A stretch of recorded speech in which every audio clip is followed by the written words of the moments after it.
हमने के आपन चिंता नहीं जा करत, हमने के अपन लइकन के पढ़ाई की चिंता नहीं जा करत।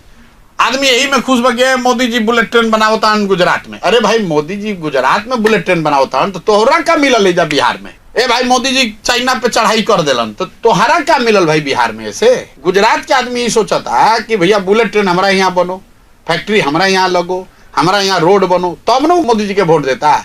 बिहार के आदमी मोदी जी के अमेरिका में स्वागत कितना होता, यही से झंझारपुर में आदमी वोट देता, बेनीपट्टी में वोट देता, अररिया में वोट देता कि मोदी जी देश के शान बढ़ा दिलन। भाई ठीक बात बढ़ा दिलन, मान ला अगर तार बात मानियो ले कि देश के शान बढ़ा दिलन, तो अररिया के लइकन के, सारण के लइकन के, मोतिहारी के लइकन के, बक्सर के लइकन के काम मिलल ही ना बताओ। जानल चाहता नहीं कि जन सुराज के पास रोड मैप का बा बिहार के रोड मैप पूरा रोड मैप सीधा बा। पॉलिटिक्स के लेके ये बा कि हमने के एक एगो हाथ जोड़ के आग्रह करते हैं, जेकरा के वोट देवे के बा ओकरा के वोट दो, लेकिन एक बार ये 4 चीज छोड़ के अपना लइकन खातिर वोट दे दो। अच्छा। तू जात पर देता हर बार, हिंदू मुसलमान पर दे लो, तू लालू के हरावे खातिर दे लो, कभी जितावे खातिर दे लो, कभी मोदी के खातिर दे लो, कभी चावल खातिर दे लो, कभी मंदिर खातिर दे लो। एक बार खाली अपना लइकन खातिर वोट दो। आदमी कहता है दिला से का हुई, हम कहते निकलावल लिख के दे देता नहीं। अगर एक खातिर देबो तो तार फायदा हुई। काहे फायदा हुई? अगर मंदिर खातिर वोट देनी जा तो मंदिर अयोध्या में बन गई। अगर नीतीश के बिजली खातिर वोट देनी जा तो ये बिहार में बिजली आ गई।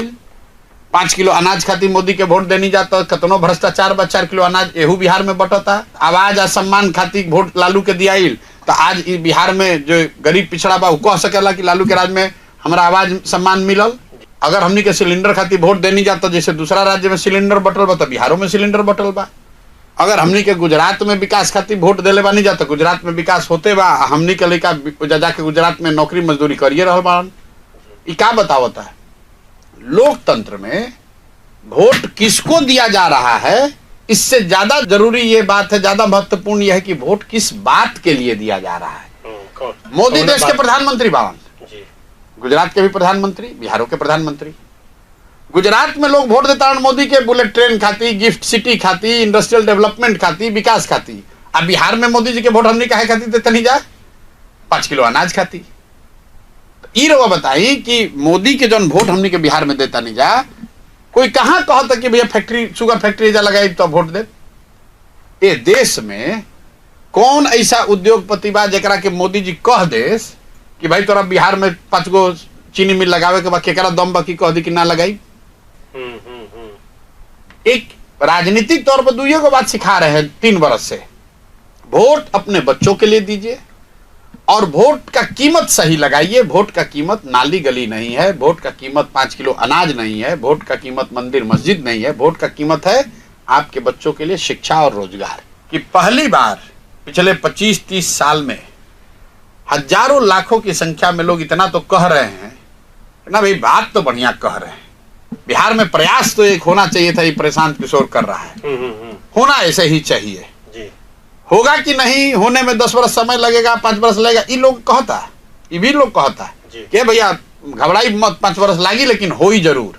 अच्छा। लेकिन इतना बात तो हर व्यक्ति कह रहा है कि नहीं, जो बात जनसुराज में प्रशांत किशोर कह रहे हैं ये बात ठीक है कि वोट बच्चों के लिए पढ़ना चाहिए, वोट अपना बच्चा के लिए पढ़े के चाहिए, अब वोट पढ़ाई रोजगार खातिर पढ़े के चाहिए, वोट दूसर कोनो विषय पर ना पड़े के चाहिए। कैसे कि बिहार में गरीबी अगर खत्म करे के बाद तो 2 गो उपाय भाई, जा पढ़ाई होके चाहिए या रोजगार होके चाहिए, बिना एकरा गरीबी खत्म हो ही ना।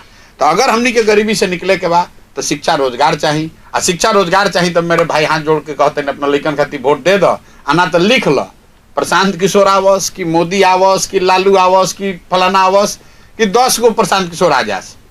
बिहार में जौना दुर्गति में आदमी आज जियताड़न, 10 वर्ष के बाद हमने के आवे वाला पीढ़ी के भी यही दुर्गति में जिए पड़ी।